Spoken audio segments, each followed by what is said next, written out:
I thought I knew who I married. I thought loyalty meant silence. But the bruises I hid, the lies I swallowed, they were just the beginning. That night in the car, when Jason leaned across and saw past my sunglasses, he didn't just see the bruises. He saw me. And when he opened the door to the truth, what we found inside shattered everything I thought I knew about love, betrayal, and freedom.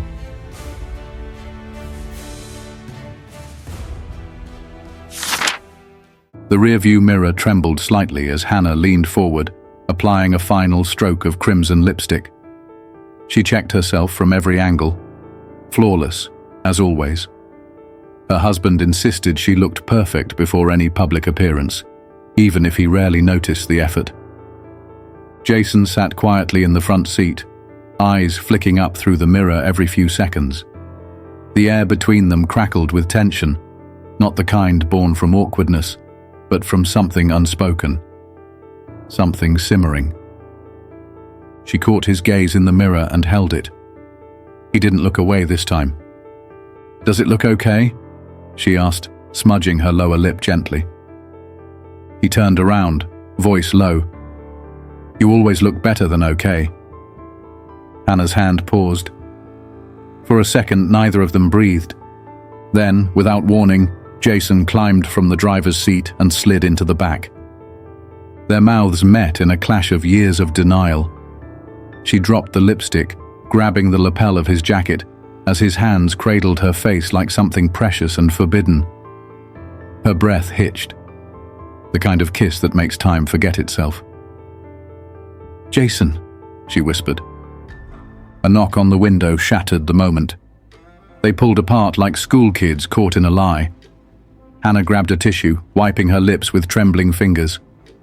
Jason moved back to the front seat, heart racing. Oliver opened the car door and climbed in without a glance. "We're already late. Start driving." Jason nodded, pulling away from the curb, pulse thundering in his ears. And just like that, the affair had begun. The dinner party that night was everything Hannah expected. Stiff smiles, false laughter, and Oliver soaking up compliments he didn't deserve. She stood beside him, the perfect accessory in heels and satin, all while her heart beat for the man standing discreetly near the car.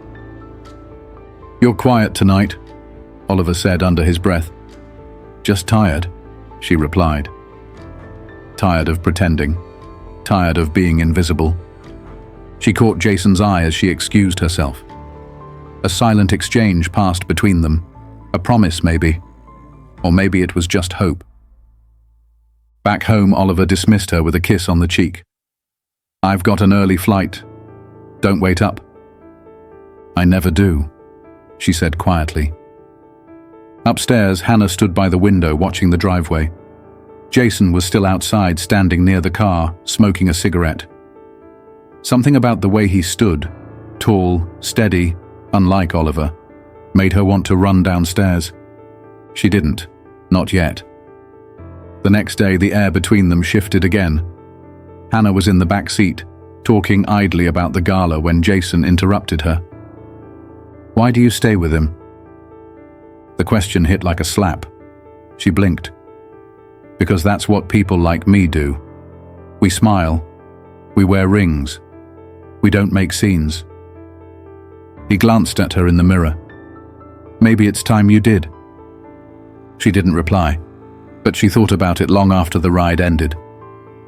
That afternoon, Oliver barked orders over the phone as Jason waited silently for him outside the office. When Oliver was done, he tossed his briefcase in the back and said, "Drive to the club. I'll meet my client there." Jason drove, eyes fixed ahead, but his thoughts were elsewhere. He was falling. Later that evening, as Hannah prepared for bed, Jason rang the bell. "A delivery," he said. She opened the door. No box. Just him. "I shouldn't be here," he said, "but I can't keep pretending you don't mean something to me." She stepped back, letting him in without a word.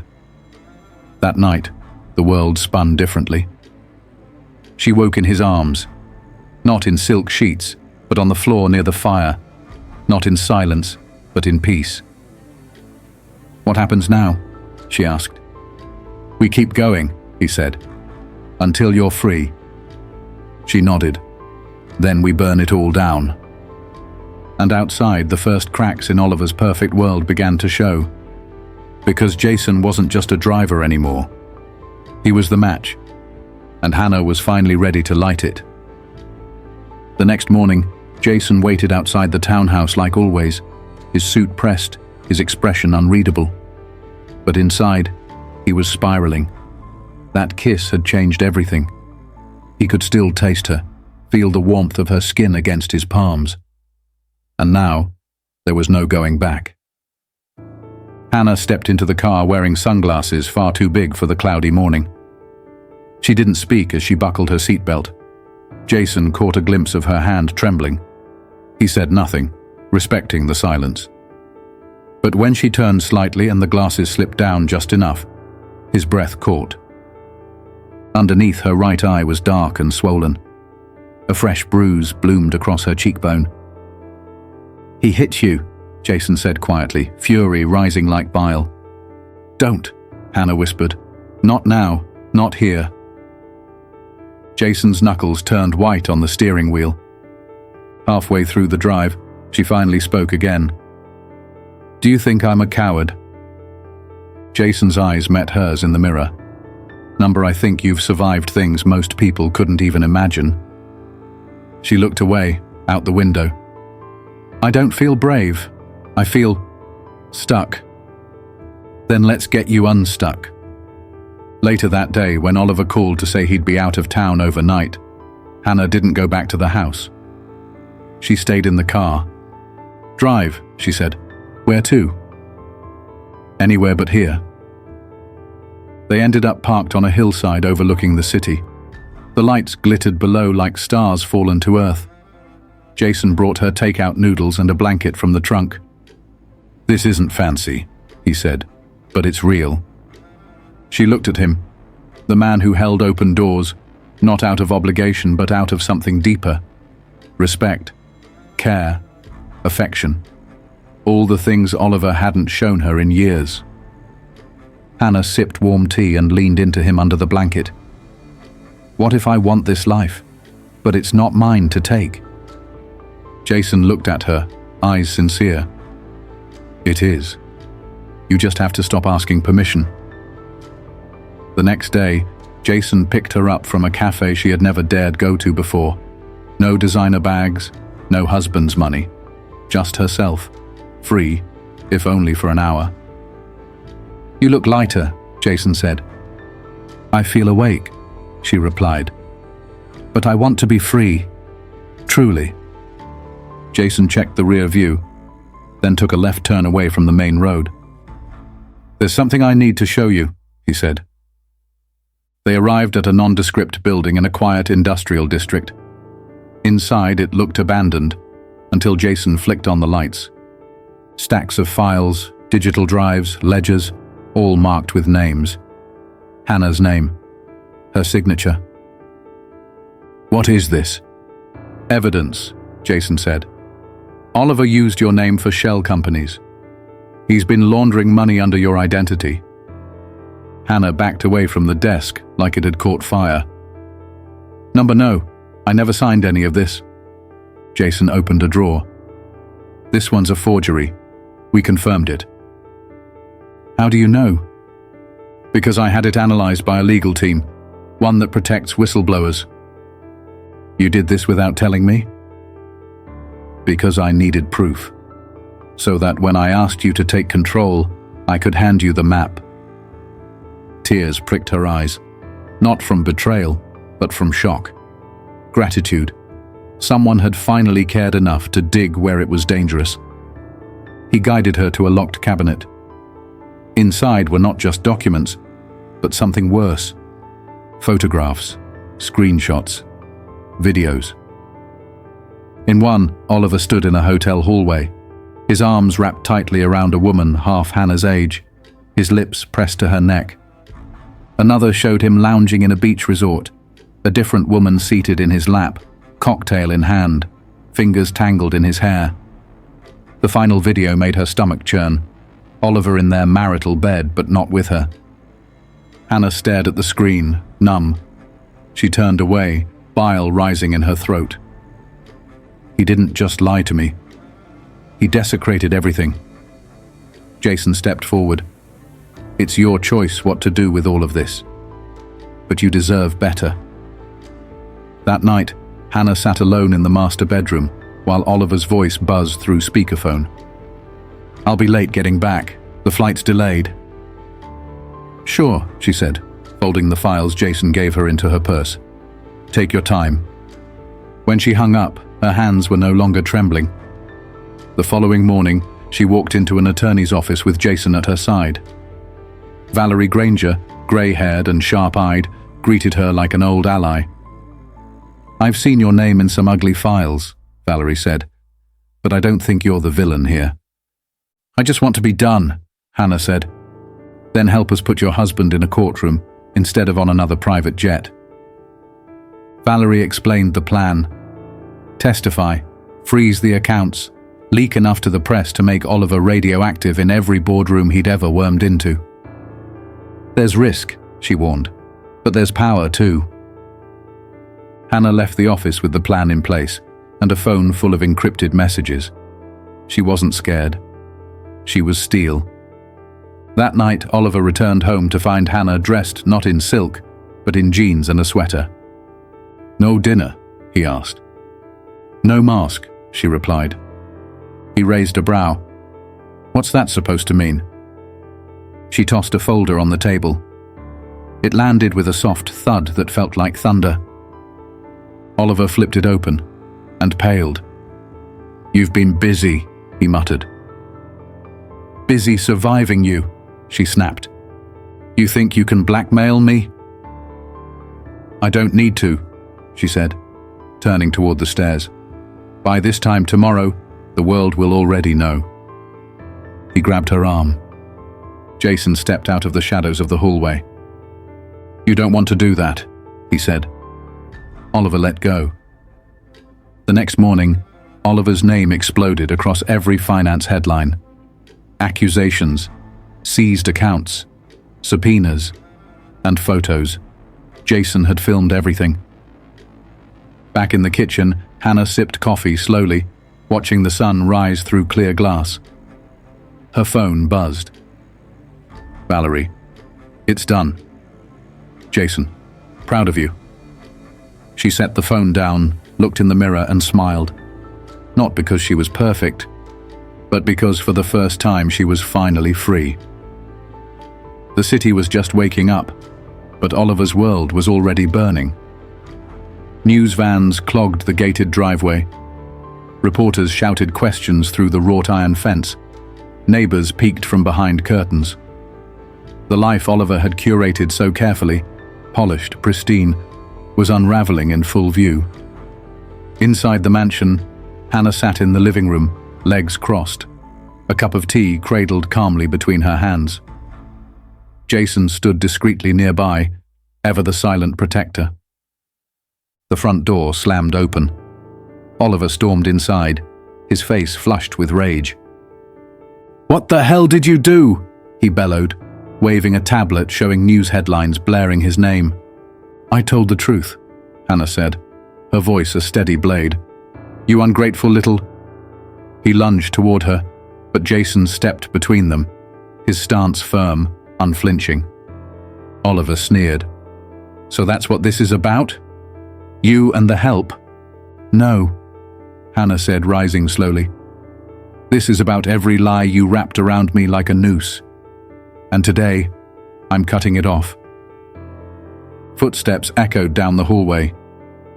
Valerie Granger entered, flanked by two officers in plain clothes. "Mr. Carter," she said crisply, "you're under investigation for multiple counts of fraud, money laundering, and domestic abuse." Oliver's bravado faltered. "You can't prove anything." Valerie smiled thinly. "Actually, we can." She dropped a thick folder onto the coffee table. Photos, signatures, account transfers, Videos. And it's not just the financial crimes, she added. The assault charges are pending too. Oliver's eyes darted to Hannah, desperate, pleading. Hannah, sweetheart, you don't want this. Think about everything we built. You built lies, she said coldly. I'm just cleaning the wreckage. The officers approached. Mr. Carter, you need to come with us. I have rights, he shouted. You do, Valerie agreed, and you'll exercise them in court. As they cuffed him, Oliver twisted his head back toward Hannah. You'll regret this, he spat. No, she said, meeting his glare without flinching. I regret staying silent for so long. They dragged him out the front door, into the flashing storm of cameras. The house fell into a strange silence. Jason moved to her side. You okay? Hannah nodded slowly. I'm free.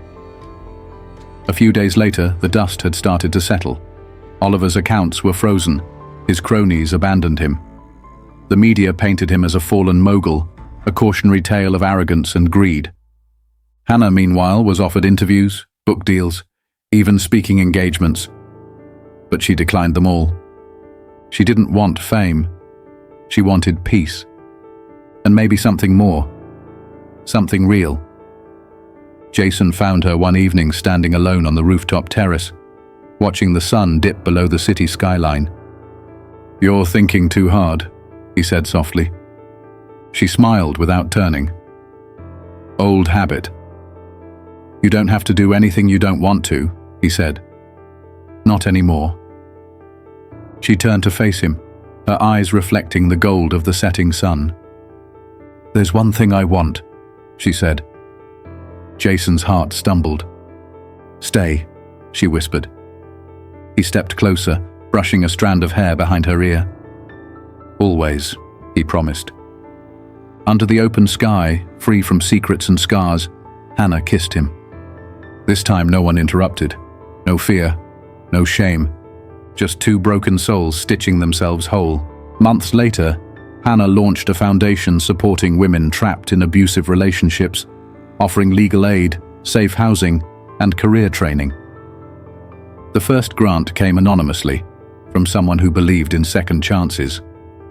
Her story spread not because she chased headlines, but because others shared it in whispers and testimonies.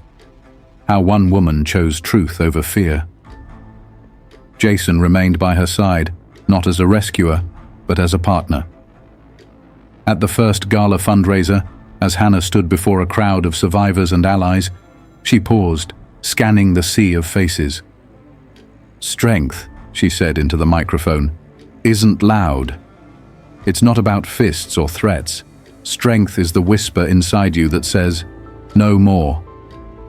She glanced at Jason, who nodded, pride shining in his eyes.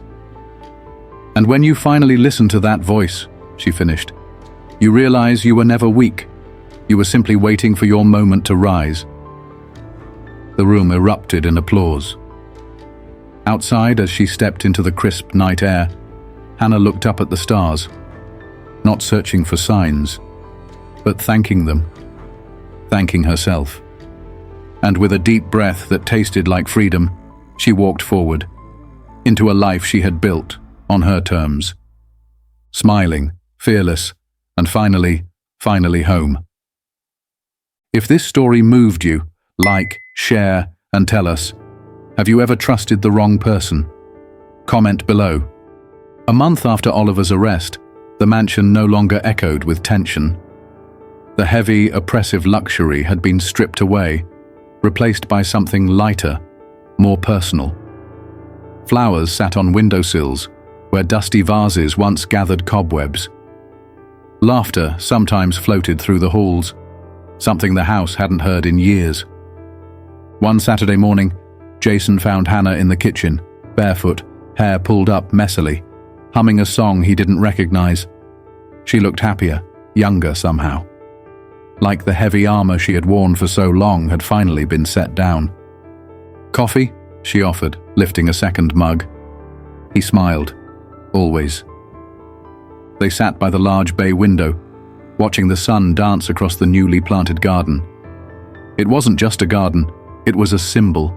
Every seed a declaration. I'm still here. I'm still growing. Jason cleared his throat, looking almost shy for the first time in months. "There's something I've been meaning to ask you," he said. Hannah tilted her head, curious. He reached into his jacket and pulled out a simple, small box. Her breath caught, not with fear this time, but with wonder. "I know you've rebuilt your life from the ashes. You don't need saving," Jason said, voice steady. "But I'd be honored to stand by you as you keep rising. No expectations, no cages, just partnership." He opened the box. Inside wasn't a traditional engagement ring. It was a delicate silver band inscribed with a single word: freedom. Tears blurred her vision. She hadn't cried in a long time, not because she was weak, but because she had finally made peace with her own strength. Wordlessly, she reached for him, not the ring.